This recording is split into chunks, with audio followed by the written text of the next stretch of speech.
Ito na guys, ang ating spare ribs sinigang. Sarap. Nilagyan ko po siya ng sili. Ayan siya.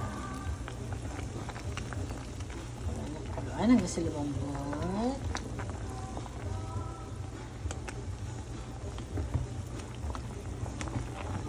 Nilagyan ko po siya ng gabi.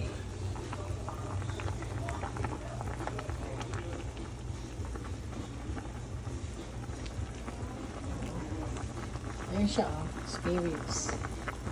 Diba? Yummy. Ayan siya, guys. Palabutin na lang natin siya ng hinaan na lang natin yung ating